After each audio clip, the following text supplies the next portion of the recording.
Believe in yourself, 'cause it starts with you, and then everyone else will believe you too. And if it looks like you're the only believer around, just keep on believing, don't put yourself down, just believe. Our guest this week grew up in Royal Oak, Michigan. At age 17, he was an anti-Christian, fervent atheist. He then earned a bachelor's degree in English from Oakland University, and on April 27, 2007, he surrendered his life to Christ. From 2013 to 2018, he was a minister at Oakland University. Since 2018, he's been the co-founder of Zira, and since 2025, he's been a campus minister at Rochester Christian University. A modern-day Saul of Tarsus. His name, Cam Underdown. And I'm Jack Krasula, and this is Anything is Possible on 760 WJR.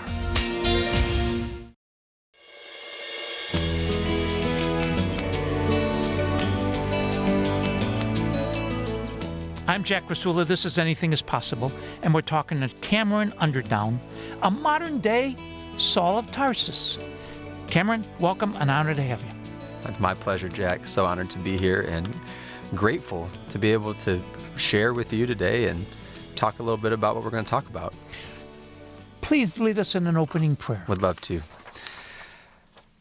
Dear Jesus, just so grateful for you, for your mercy, for who you are, for being willing to work and to see and to forgive people like me and many others who have felt like we were outside the power and the mercy that you could provide.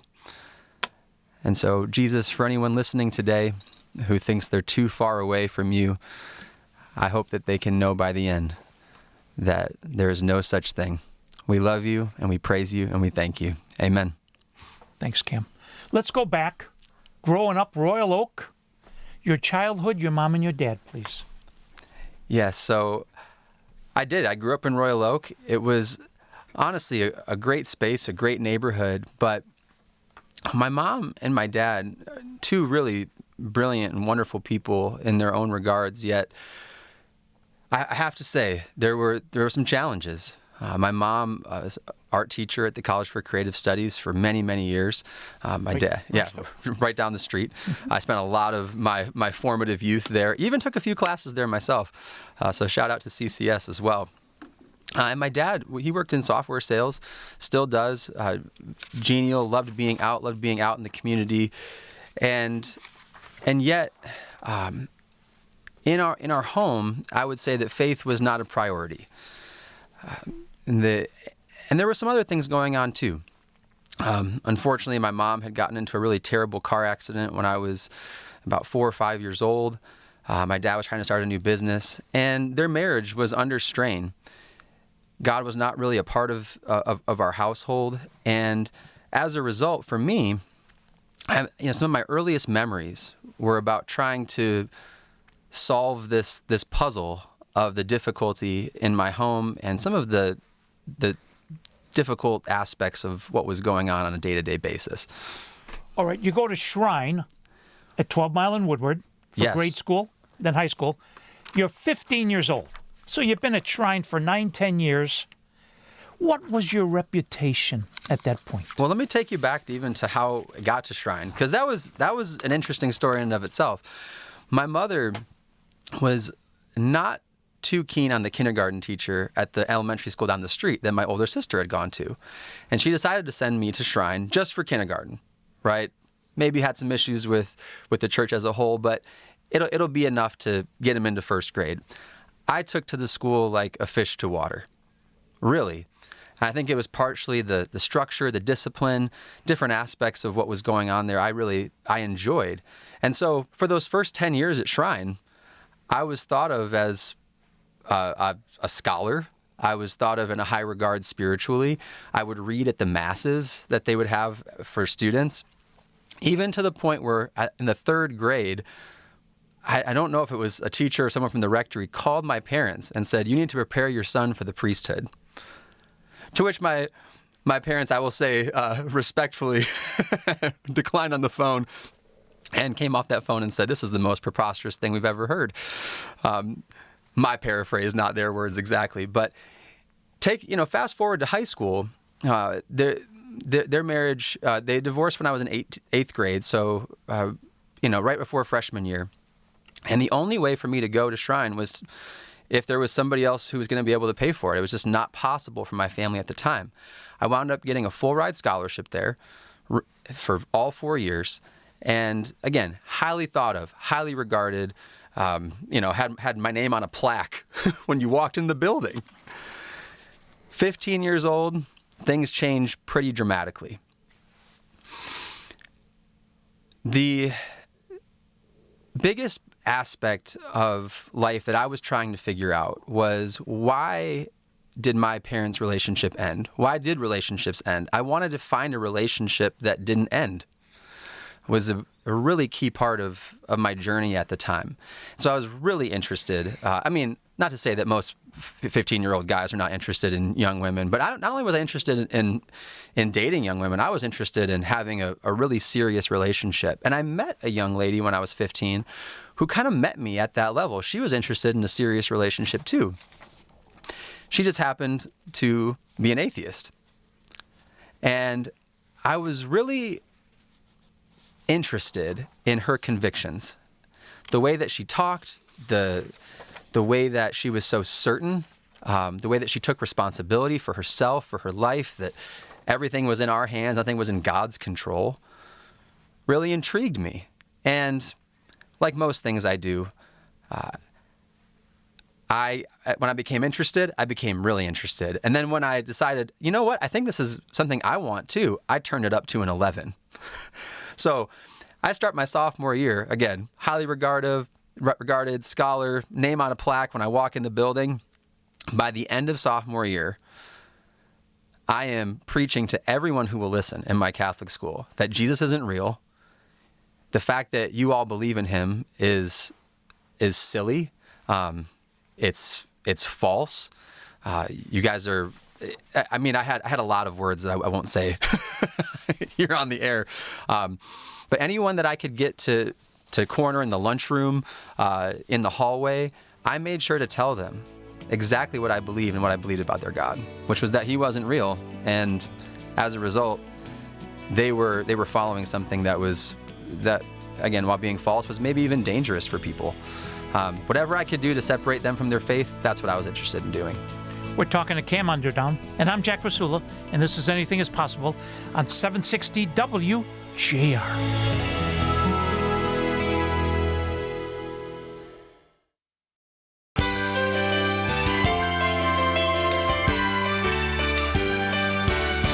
Welcome back to Anything is Possible. I'm Jack Krasula. We're with Cam Underdown today. He's a campus minister at Rochester Christian University. All right, Cam, you're 17. You're dating this 18-year-old girl. What happens? Yes.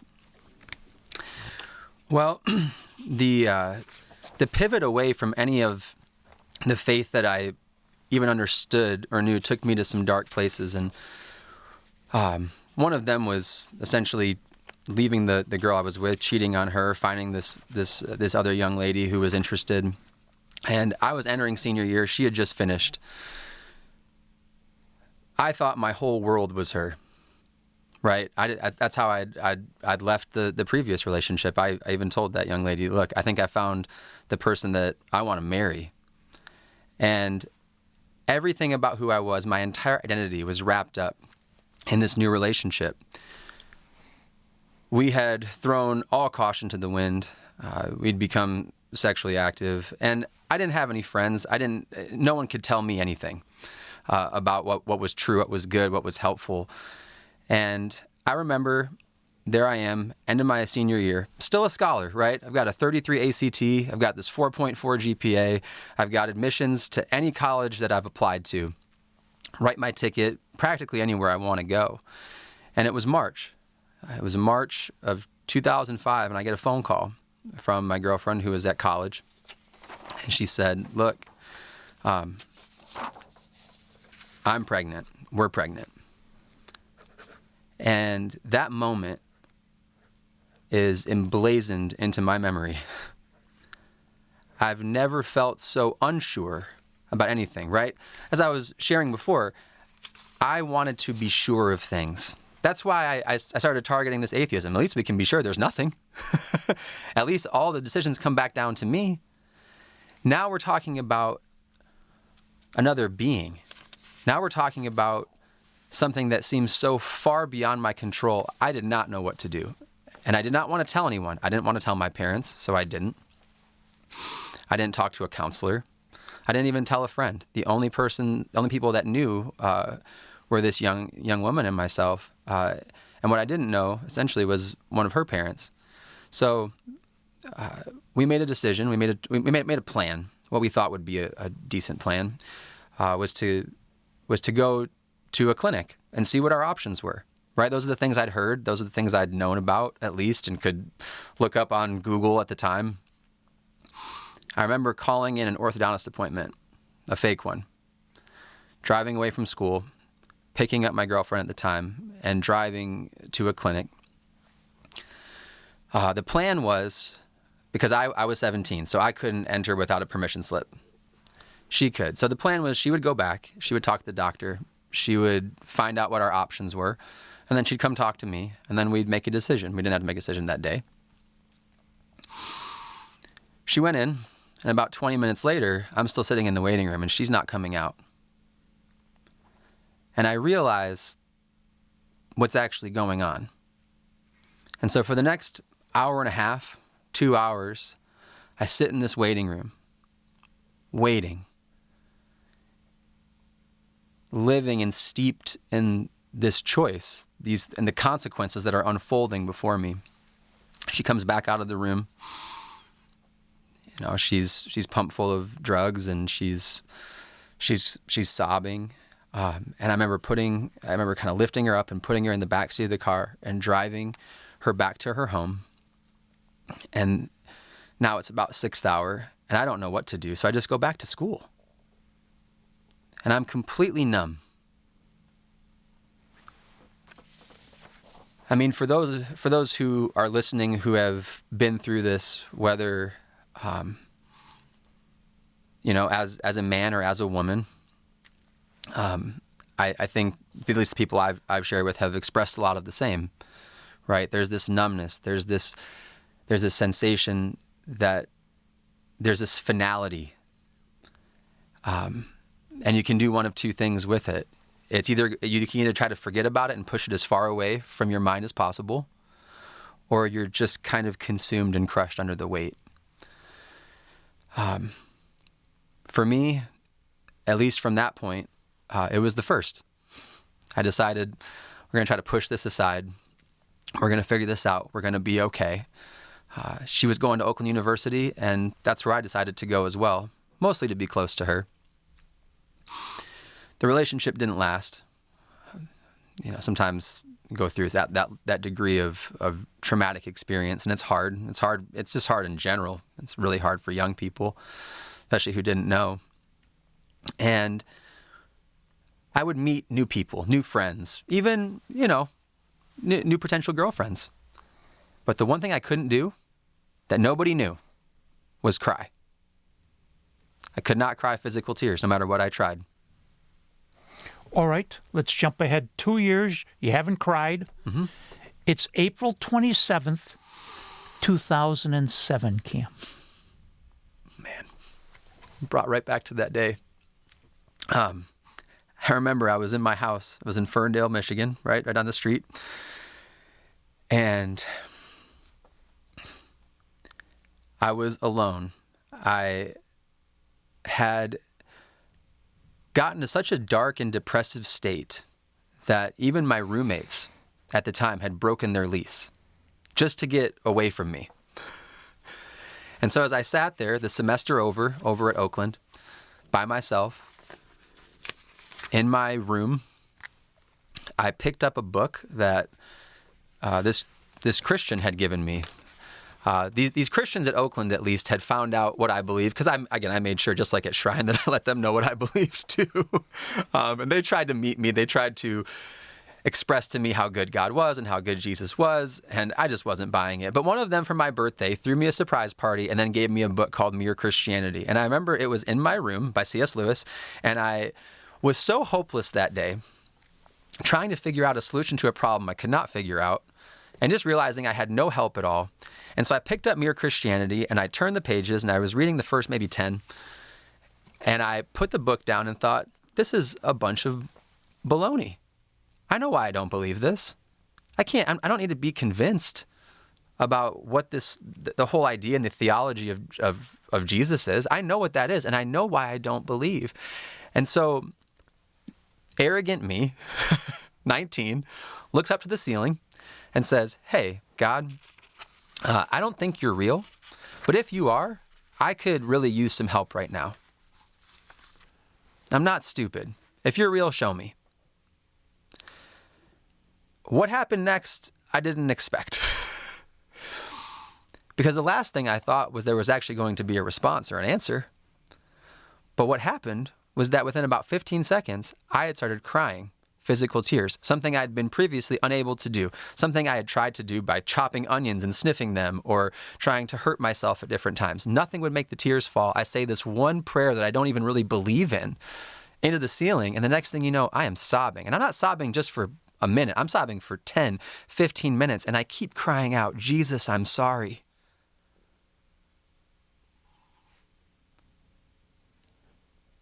I would love to say that in that moment it was a relief. I was stunned, but I was afraid. I was afraid because this being that I had spent so much time preaching against, spent so much time denying, had now just revealed himself to me in such a powerful way. And what did that mean for my life? What was I going to do? What was I going to say to my friends and my family? My entire persona was built on the fact that God wasn't real. And here he is, Jesus revealing himself, giving power to do the one thing that I had no ability to do, bringing healing to the one area that I had no ability to bring healing to. Mercy and forgiveness. And I have to tell you, I was just overcome that day. We're talking to Cam Underdown, a modern-day Saul of Tarsus.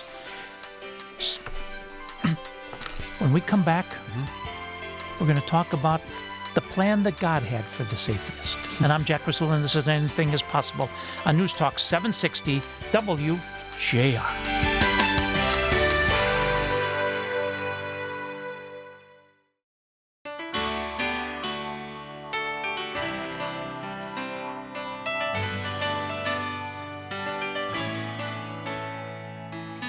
This is Anything is Possible. I'm your host, Jack Krasula. We're with Cameron Underdown. If you want to learn more, www.zeraministries.org. zeraministries.org. All right, you're an atheist. God had other plans for you. Cam, what happened? Well, that day that I came to know who Jesus was, I didn't know what to do, so I just picked up my phone. And I started calling all these people who had shared with me about who Christ was, and some friends that didn't know Christ, and even family members. And I said, hey, I just had this completely profound experience. I don't know what to do with it. I think I'm a Christian now. What do I do? I need some help. And I have to say, picking up the phone and calling people and telling them about Jesus started that day, April 27th, 2007. It really hasn't stopped. That's just how life has transpired. I was a burgeoning software developer, wanted to own my own business. 2008, I have this opportunity that presents itself to take on an internship during my senior year at Oakland to work with Kensington Church in the same ministry that had been reaching out to me. And so I took it. It was a tremendous year. For the next 5 years, I would spend time doing college and high school ministry through Kensington. So many incredible memories, so many incredible testimonies, being able to baptize people for the first time. I was so moved, though, with compassion toward toward people that didn't believe, and especially that college age, right? I have to say, that most people I meet, when they're thinking about ministry and who they're ministering to, or they have a heart for somebody, oftentimes it's the people who they were like when Jesus met them. And so I wanted to go find those 19-year-old atheists. I wanted to go find them. Not only did I want to go find those 19-year-old atheists, I believe the Lord put this passion on my heart to go take it right back to Oakland University where it started. Which you did. Yeah. All right. Kensington Church, Troy, co-founded by Steve Andrews. Oh, yes. I'm glad you brought this up. All right. And his oldest daughter, Lindy. This is true, Jack. That's my wife. I went from... Whoa. You're an atheist, a fervent atheist, and here you got the co-founder of Kensington, and you're going to ask him, I think, in 2009, for his oldest daughter's hand? Yeah, things progressed pretty quick for me. Now, You got chutzpah. I have to say, the Andrews, Steve and Paula, they knew me before Lindy ever even did, right? So one of the main places for outreach and where these Christians would hang out and bring people like me was back to the Andrews house. So when I was 19, 20 years old, that's where we'd all hang out. They were right across the street from the university, and they were always so kind and hospitable. When their eldest daughter, let me add one thing. I really didn't understand that he was the lead pastor of Kensington. I didn't know what that meant or what it would entail. All I knew was that I would, most Fridays, be cooking food for the whole crew of the college students. And one particular day, around the new year, their eldest daughter moved home from Wheaton College. So the more I got to know her, the more I became interested in her. And yes, in 2009, as we'd been dating for, pretty close to a year, I remember sitting down with Steve and said, hey, look, Lindy and I have been talking. We're interested in getting married. I'm working at the church. I'm doing this internship. I don't really have any job prospects or financial prospects, but she just got a teaching job, and she said she can take care of us while we figure it out. What do you think, Steve? Was I think my actual pitch. So let's put for sure. And he met me with a beautiful phrase that said, calling before provision. I believe you guys are called to be together, and I believe the Lord will provide. So that was a wonderful and gracious response. But yes, in the span of 3 years, I went from devoted and dedicated atheist to marrying the eldest daughter of Kensington Church's lead pastor. Yeah. All right. Lindy and you now have 4 children. We do. Okay? The youngest, born in 2023, Haley. Yeah. So, now, her full name is Helen. Okay, we have her little nickname, and she has sorry, it's gonna be a little tough to talk about sometimes, but she has a rare genetic condition called Wiedemann-Steiner syndrome. We found this out when she was about a little over a year. The pregnancy, her young life in that first year was just very different than our other children. A lot of different characterizations, but talk about a life-changing experience. We found out that, there's a very good chance that she'll live with us for the rest of our lives, her life. We're very grateful that it's not degenerative. That's just delays, but there are definitely some challenges that will follow her for her life. And so, for those who are listening out there too, I mean, in terms of our own marriage, in terms of our own journey, it's been really challenging, and yet it's been so beautiful at the same time. It's a genetic condition caused by a mutation on the 11th chromosome. Yes. All right? When we had breakfast yes, a while ago, I quote you, Jack, we needed her. Yeah. Well, I want to link it back to two things that I've gotten to share, right? Number one, and I just had this conversation with my 12, almost 13-year-old about the abortion that I'd had. Number one, anytime we get to behold one of these children in our lives, it is extraordinarily redemptive. It is a tremendous reminder of the Lord's mercy and forgiveness. And Hallie is really, really special in different ways because in all the different things that I've wanted to be involved in, all the high-pace activity in different ministries and different churches, that we've helped to be a part of and start. Sometimes you can get lost. I've gotten lost in that. Sometimes I've gotten unfocused on my family. Sometimes I've missed them in the pursuit of this opportunity or that opportunity or this exciting idea. And when Hallie was born, she and when we found out about the diagnosis especially, it focused us. It focused me to say, okay, what's really important?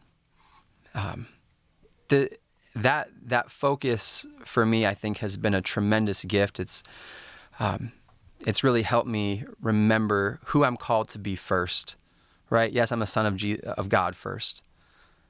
But then I'm the husband to Lindy and the father to my children next.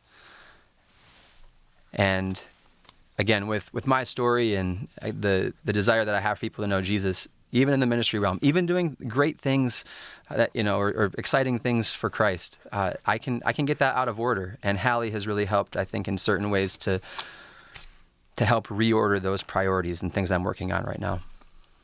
Whenever I've had a guest with a special needs child, they say that eventually they've come to realize that's an angel, a gift from God, a hero, a teacher for our whole family. Yes. That don't make no sense. But it's so true. I echo that. I see the compassion that is growing in my 3 oldest children. My eldest daughter, my son, they love to see her. She loves to see them. She lives to see her siblings. And my third-born, Janie, and Hallie have this really beautiful and special relationship. It's Marguerite, CK, Janie, and Hallie. And Janie and Hallie have this just deep, deep bond as these 2 younger sisters that we just cherish. We're talking to Cam Underdown. When we come back, we're going to ask him about another phenomenal day in his life, June 16th, 2019. And I'm Jack Krasula, and this is Anything is Possible on 760 WJR.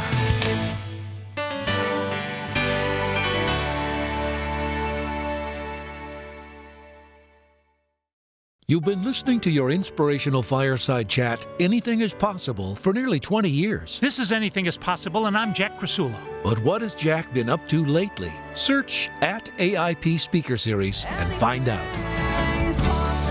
Jack has interviewed thousands of historical voices, some of whom have offered him their philosophy of life, like Tom Izzo. And Tom writes, work hard, persistence always wins out, discipline is the highest form of love. Stay humble. The great Ernie Harwell. My aim is to do justice, love mercy, and walk humbly with God. And the voices of our generation. I am reassured continuously that His unfathomable love and mercy are the greatest gifts of my life and my constant source of strength, reassurance, and guidance.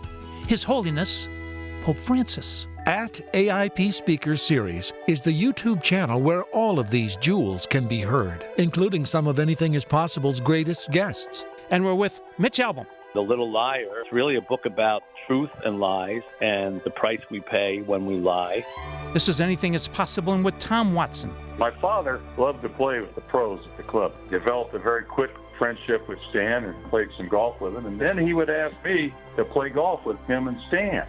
Our guest this week was born with a rare disorder characterized by the absence of arms and legs. His name, Nick Vujicic. Something that every human being actually deals with, Jack. It's the choice of continuing to believe or giving up. And recordings of the AIP Speaker Series events at St. John's Resort. Go to YouTube and search @AIP Speaker Series. It's free. And remember, Anything is possible. Spohom.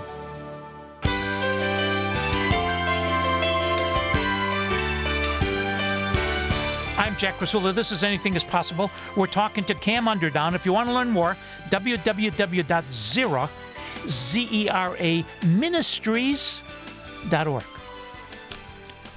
June 16th, 2019. Another one of those days that is completely unforgettable.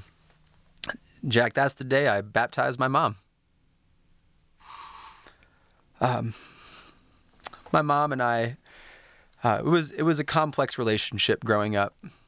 She cared for us. She did so much of what she could, and yet with the different things in her life that pulled her away from God, from Christ, from even any sort of mercy for herself, she had turned to alcohol. And so there were lots of days I didn't know what mom I was going to get. And one of the best days ever, though, was in 2015 when she finally confessed who Jesus was and entered rehab and started a journey of healing and recovery. And then, as you said, June 16, 2019 was the day where she publicly declared that, not only to our church and to her friends and family, but I even had the privilege of baptizing her. You want to talk about anything is possible. I never thought that would happen, ever. Okay, I didn't have belief for that. But again, Jesus does. He had belief for me when I didn't.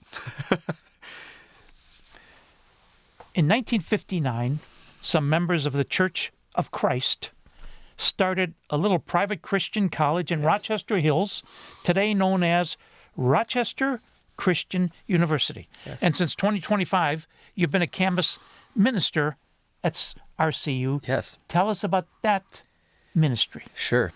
So it's through our partnership that with Zera Ministries and Rochester Christian University share a partnership. And it's through that partnership that I get to minister. With Zera, our entire mission is to help grow new generations of Christian leaders.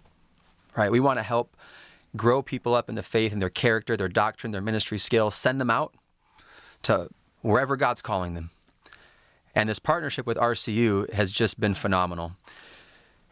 There are so many young people there who are being trained up in college. They're looking at business and nursing and education, you name it, great degree programs.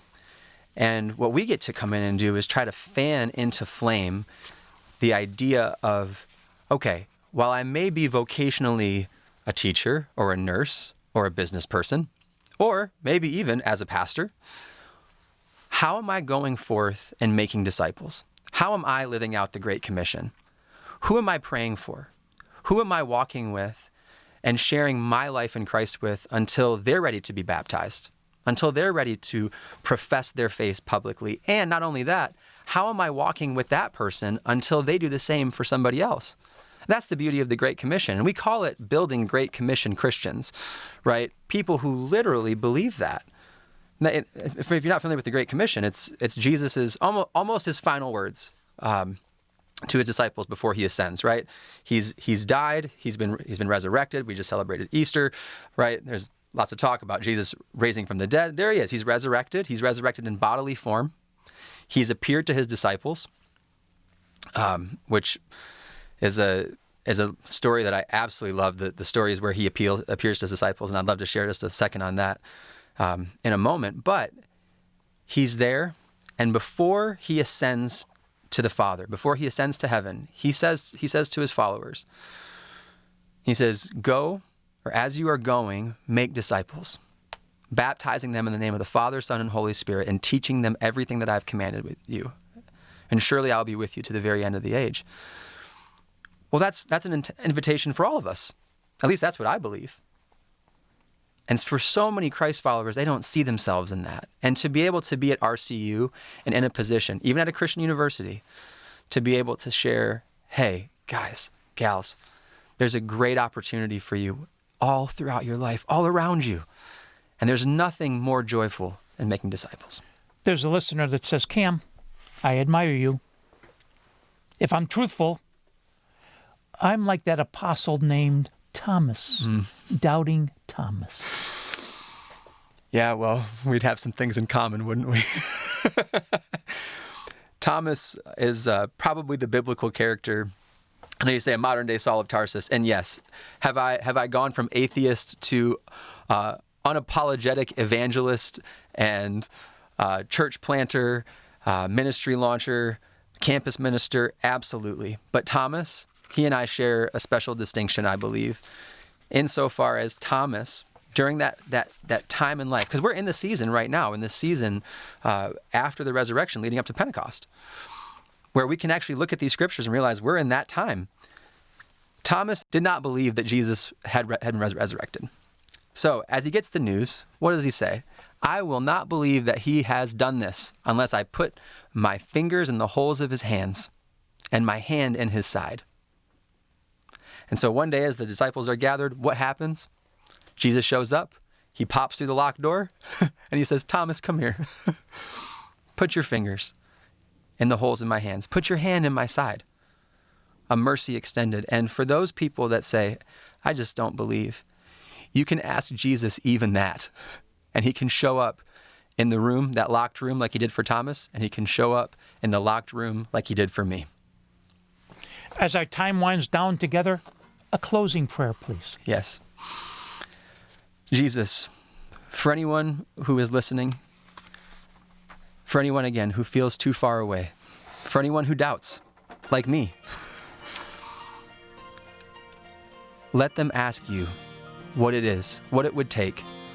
Let them be honest with you and just say it in the private space of their heart to say, this is what it would take for me to profess you, Jesus. This is what it would take for me to be baptized, just so that they can know it.